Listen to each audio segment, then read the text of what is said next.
6వ ప్రపంచ తెలుగు రచయితల మహాసభలకి ఈ కార్యక్రమం పర్టికులర్ ఈ సదస్సు తెలుగులో న్యాయపాలన అనే సదస్సుకు అధ్యక్షత వహిస్తున్నటువంటి పెద్దలు జస్టిస్ ఆకుల వెంకటేశ్వర గారు, తర్వాత వేదిక పైన ఉన్నటువంటి నా సోదర న్యాయమూర్తులు జస్టిస్ కృష్ణమోహన్ రావు గారు, జస్టిస్ మన్మథరావు గారు, జస్టిస్ నగేష్ భీమపాక గారు.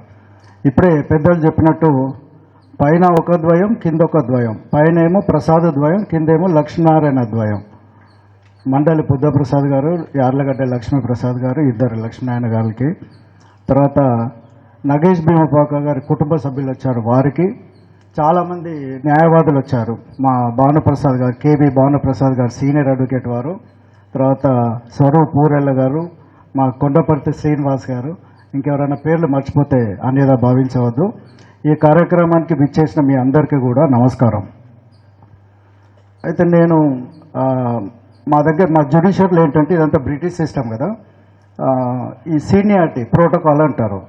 దాని ప్రకారం ఉన్న నలుగురిలో నేను సీనియర్ కాబట్టి నన్ను చివరిగా మాట్లాడమన్నారు. నాకు ఒక ఇబ్బంది ఏంటంటే నగేష్ భీమపాక గారు మాట్లాడిన తర్వాత ఎవరు మాట్లాడడం కూడా కొద్దిగా కష్టమే. ఎందుకంటే వారు ఏం చేస్తారంటే మీ ఆరోగ్యం కోసం వారు చప్పట్లు కొట్టిస్తుంటారు. నాకేమో కొట్టేది తెలియదు, కొట్టించేది కూడా తెలియదు నాకు. అది నా ప్రాబ్లం ఇవాళ. సరే, అయితే వారితో ఒక అడ్వాంటేజ్ ఉంది మనకి. ఒక ఉపయోగం ఏంటంటే వారు ముందు మాట్లాడిన తర్వాత ఆడియన్స్ మొత్తాన్ని చాలా ఉత్తేజపరిచి అలర్ట్గా ఉంచేస్తారు వారు. సో ఆ శ్రమ తప్పుతుంది మాకు ఇక ఆయన తర్వాత మాట్లాడితే. ఆ రకంగా వారు మనకు ఉపయోగపడతారు. అయితే ఈ కార్యక్రమానికి ఇంకొక ఉపయోగం ఉంది. నేను చివరి స్పీకర్ని కాబట్టి, సీనియర్ కాబట్టి. ఒక ఉపయోగం ఏంటంటే మేము వేదికను ఎక్కేసరికి కిందికి చూస్తే ఒక 10 నుంచి 20% కుర్చీలు మాత్రమే నిండున్నాయి. ఇప్పుడు కాస్త ఏదో 20-30% నిండినట్టుగా అనిపిస్తూ ఉంది. సో దాన్ని బట్టి మనకు ఈ కార్యక్రమానికి ప్రోత్సాహం ఎంత ఉందో మనం ఆలోచించవచ్చు. అయినా కూడా నిర్వాహకులు చాలా కష్టపడి ఈ కార్యక్రమాన్ని నిన్నటి నుంచి దిగ్విజయంగా నిర్వహిస్తున్నారు. ఈరోజు సాయంత్రం వరకు కూడా ఈ కార్యక్రమం జరుగుతుంది. మీరు ఒక్కసారి కనుక ఈ ఆహ్వాన పత్రిక చూస్తే 68 పేజీల ఆహ్వాన పత్రిక వేశారండి. అంటే ఎంత కష్టపడి ఉంటారు వాళ్ళు, ఎన్ని కార్యక్రమాలు, ఎంతమంది వక్తలు, వాళ్ళందరినీ కోఆర్డినేట్ చేయడం, పిలవడం.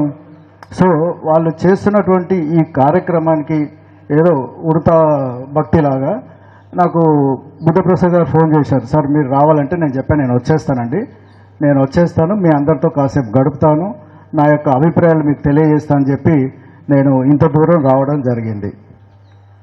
తర్వాత నిన్నటి నుంచి నేను అడిగాను బుద్ధప్రసాద్ గారిని, తర్వాత ఇతర పెద్దలను.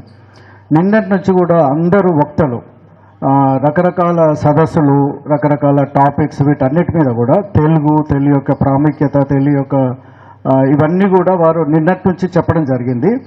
అయితే నేను అందులోకి వెళ్ళాను ఇంకా, ఎందుకంటే టైం లేదు ఇప్పుడు. ఇంకొకటి ఏంటంటే నేను చివరి స్పీకర్ను. ఈ చివరి స్పీకర్, లాస్ట్ స్పీకర్ యొక్క ప్రాబ్లం ఏంటో కూడా మీ అందరికీ తెలుసు. ఎవరు ఆ మధ్యలో ఒక రిటైర్డ్ సుప్రీంకోర్టు న్యాయమూర్తి గారు వారు రిటైర్మెంట్ స్పీచ్లు చెప్పారు, ఫేర్వెల్ స్పీచ్లు. ఏమంటే last speaker the time last speaker gets an opportunity, audience is of dead, it is for the last speaker to either get them back or send them to ICU అని. ఇప్పుడు అది నాకు ఒక పరీక్ష ఇక్కడ, అదొక పరీక్ష. రెండో పరీక్ష ఏంటంటే ఈ టాపిక్ తెలుగులో న్యాయపాలన. ఇవాళ నాకు అది నిజంగా కూడా నాకు మా అందరికీ కూడా అది పరీక్ష అని చెప్పి నేను అనుకుంటున్నాను. అయితే నేను ఇక్కడికి మాట్లాడడం కంటే, చెప్పడం కంటే వినడానికి వచ్చానని మాత్రం నేను ఖచ్చితంగా చెప్పగలుగుతాను. ఎందుకంటే చర్చ మొదలవ్వాలి, నేను కొంత ఇన్ఫర్మేషన్ కూడా మీకు ఇస్తాను. అయితే నాకు మాతృభాష అన్నా తెలుగు అన్నా చాలా ఇష్టం.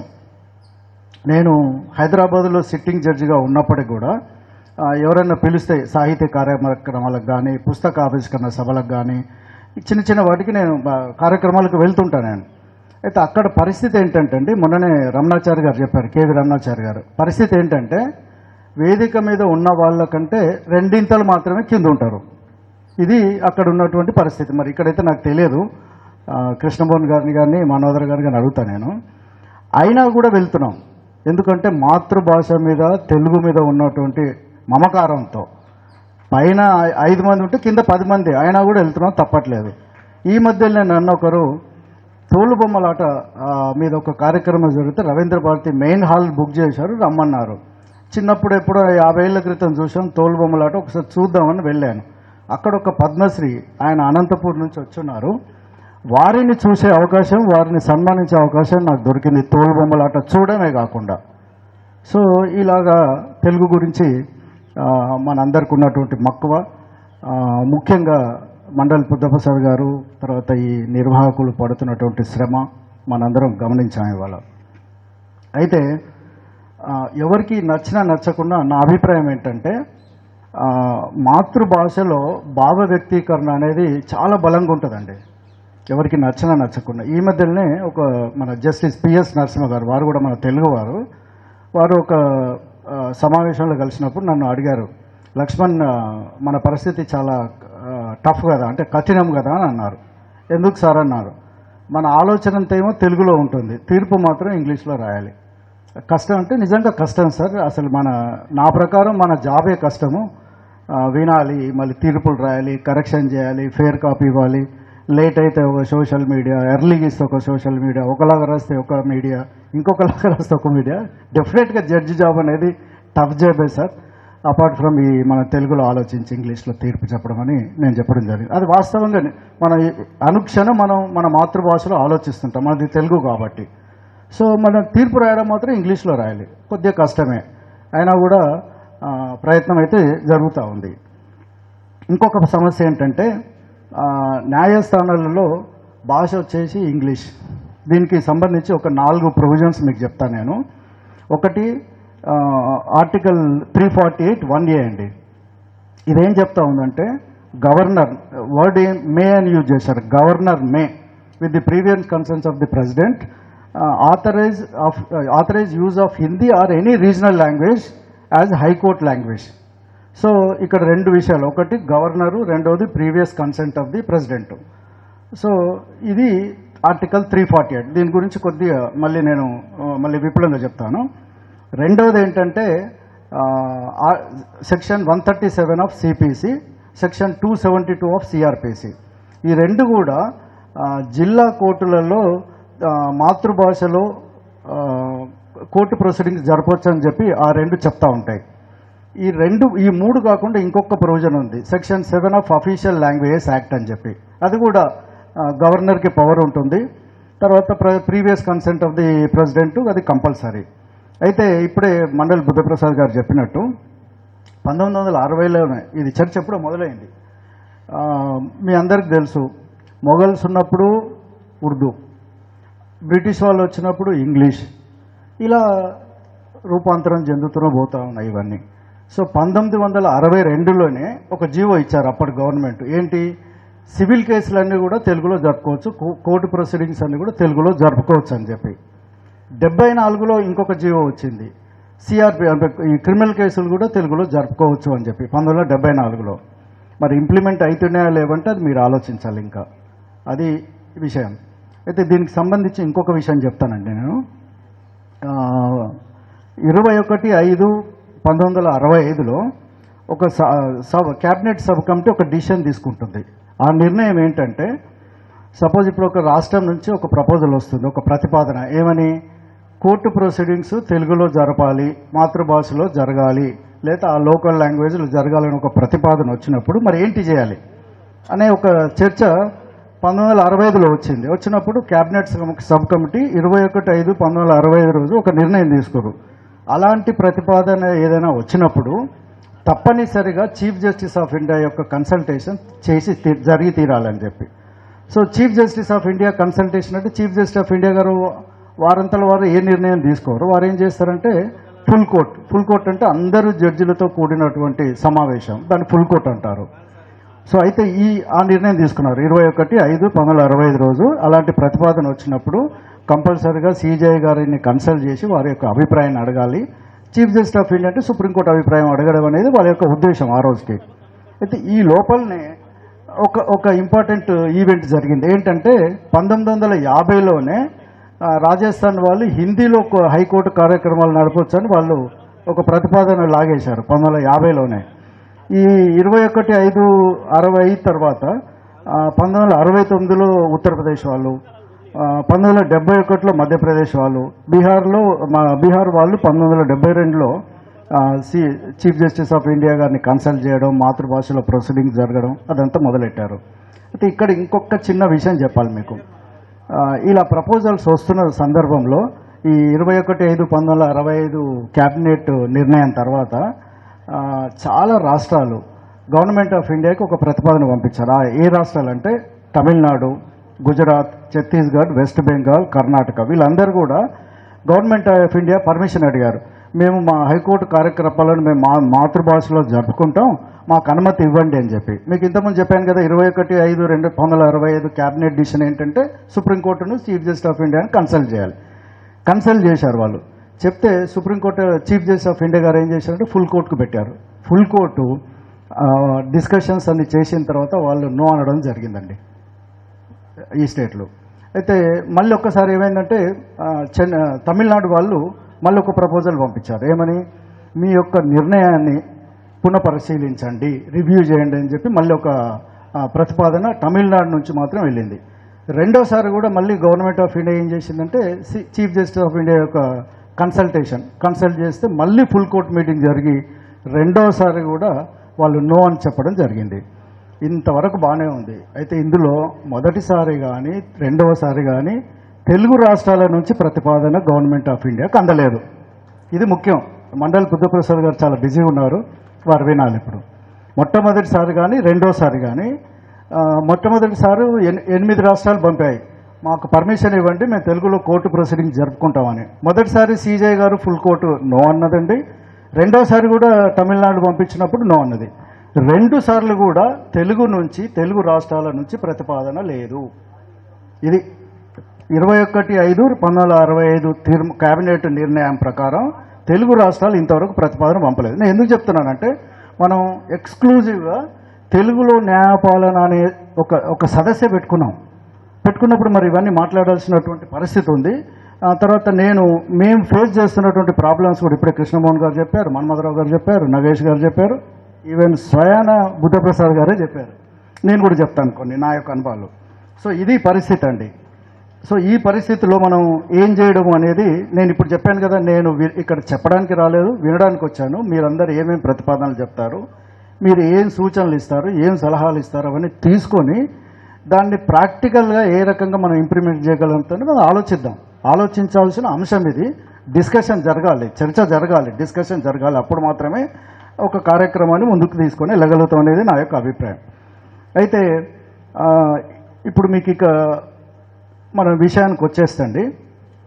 ఇంతకుముందు నాకంటే ముందు చెప్పినటువంటి వక్తలు చెప్పినట్టుగా కక్షిదారునికి right to justice is a fundamental right to justice. అతనికి న్యాయం కావాలనే హక్కు ఆర్టికల్ 19లో ఉందండి, ఆర్టికల్ 21లో ఉంది. రైట్ టు జస్టిస్ అనేది, right to know entire court proceedings, right to follow entire court proceedings in his mother tongue is a fundamental right. That is recognized by article 21 and article 19 of constitution of India అండి. మరి జరుగుతుందా? స్వయాన doctor Chandrachud గారు మొన్ననే retire అయినటువంటి ప్రధాన న్యాయమూర్తి గారు స్వయాన వారు ఒక సమావేశంలో చెప్పారు, 99% కక్షిదారులకి అసలు కోర్టులో ఏం జరుగుతుందో తెలియట్లేదు. 99%, నేను చెప్పట్లేదు, ఇది స్వయాన ప్రధాన న్యాయమూర్తి గారు చెప్పినటువంటి అంశాన్ని మీ ముందు నేను ప్రస్తావిస్తున్నాను. మీరందరూ మేధావులు, పెద్దవాళ్ళు, మీరంతా చర్చించాలి. మాకేంటంటే మా నలుగురికి మేము సిట్టింగ్ జడ్జెస్గా ఉన్నాం, మేము గీత దాటలేము కొన్ని విషయాల్లో, మా యొక్క గీతను మేము గీసుకోవాల్సి ఉంటుంది. కాబట్టి మీ ముందు నేను ప్రతిపాదనలు పెడుతున్నాను, కొన్ని విషయాలు పెడుతున్నాను, కొన్ని విషయాలు ప్రతిపాదిస్తున్నాను. మీరు ఆలోచించండి, డిస్కషన్ ఓపెన్ చేయండి. ఇది జరిగింది. అయితే ఇంకొకటి ఉంది, ఆర్టికల్ 39 అని చెప్పి రాజ్యాంగంలో ఇంకొకటి ఉంటుంది. అదేంటంటే కంపల్సరిగా అవసరం ఉన్న వ్యక్తికి ఫ్రీ లీగల్ ఎయిడ్ కంపల్సరిగా స్టేట్ ఇవ్వాలి. ఎందుకు? To have access to the justice అని చెప్పి అందులో ఉంది రాజ్యాంగంలో. So to have access to the justice compulsory free legal aid government ఇచ్చి తీరాలి. బోల్డ్ అని ఫండ్స్ వస్తూ ఉన్నాయి. తర్వాత ప్రతి జిల్లాలో మీకు జిల్లా స్థాయిలో ఒక డిఎల్ఎస్ ఉంటుంది, డిస్ట్రిక్ట్ లీగల్ సర్వీసెస్ అథారిటీ. ఒక జడ్జి ఉంటాడు, దానికి కంప్లీట్గా సెక్రటరీ లెవెల్. తర్వాత మండల్ సెక్రటరీ ఉంటాడు, అతను జ్యుడిషియల్ ఆఫీసర్ కాదనుకోండి. తర్వాత హైకోర్టులో ఎవరైతే నెంబర్ 2 జడ్జి ఉంటాడో, చీఫ్ జస్టిస్ తర్వాత ఉండే నెంబర్ 1 జడ్జి, వారు ఆటోమేటిక్గా స్టేట్ లీగల్ సర్వీసెస్ అథారిటీకి చైర్మన్గా ఉంటారు. ఢిల్లీలో సుప్రీంకోర్టులో కూడా అంతే, చీఫ్ జస్టిస్ ఆఫ్ ఇండియా తర్వాత ఉండే సీనియర్ న్యాయమూర్తి గారు నేషనల్ లీగల్ సర్వీసెస్ అథారిటీకి ఉంటారు. వీళ్ళ ద్వారా రకరకాల ప్రయత్నాలు జరుగుతూ ఉన్నాయి ఫ్రీ లీగల్ ఎయిడ్ ఇవ్వడానికి. కానీ చీఫ్ జస్టిస్ ఆఫ్ ఇండియా గారు చెప్పినట్టుగా 99% మందికి ఇది అందట్లేదు. కాబట్టి మీరు దయచేసి ఆలోచించండి, ఏం చేద్దాం అందరం కలిసి అని చెప్పి. తర్వాత నేను ఇప్పుడే చెప్పినట్టుగా పెద్దలు కూడా చెప్పారు, కోర్టు లాంగ్వేజు ఇంగ్లీష్, అందులో ఎలాంటి అనుమానం లేదు, అఫీషియల్ లాంగ్వేజ్ ఇంగ్లీష్. కానీ మరి తెలుగులో జరుపుకోకూడదని కూడా ఏం లేదు కదా, ప్రొహిబిషన్ అయితే లేదు. There is no prohibition that we can't conduct court proceedings in English అని ఉంది అందులో. సో మరి మనం జరుపుతున్నామంటే ఇప్పుడు నగేష్ భీమబాబు గారు చెప్పినట్టుగా మాకున్న ఇంట్రెస్ట్తో, మేమంతా గ్రామీణ ప్రాంతం నుంచి వచ్చిన వాళ్ళం, ప్రభుత్వ బళ్ళల్లో చదివిన వాళ్ళం, తెలుగు మీడియంలో చదువుకొని వచ్చిన వాళ్ళం. కాబట్టి మాకు అర్థమవుద్ది, ఆర్గ్యుమెంట్ చేసే లాయర్కి ఆంగ్లంలో పట్టుందా లేదా మాకు అర్థమైపోతుంది. ఆయన వాడే భాష, ఆయన వాడే గ్రామర్, ఇదంతా మాకు అర్థమైపోయి నేనైతే వెంటనే తెలుగులోకి వచ్చేసి నేను తెలుగులో ప్రశ్నలు అడగడం మొదలు పెడతా. అందరు చూస్తుంటారు, స్వరూప్ గారు, కిరణ్ గారు, మా భానుప్రసాద్ గారు ఇదంతా చూస్తుంటారు. మీకు ప్రాక్టికల్ విషయం చెప్తున్నాను, నేను అడగడం చక్కగా తెలుగులో అడిగేస్తుంటా, కానీ చెప్పే న్యాయవాది అతను తెలుగులో చెప్పలేకపోతున్నాడు. నేనైతే అడగగలుగుతున్నాను, కానీ అతను చెప్పలేకపోతున్నాడు. కారణం ఏంటి?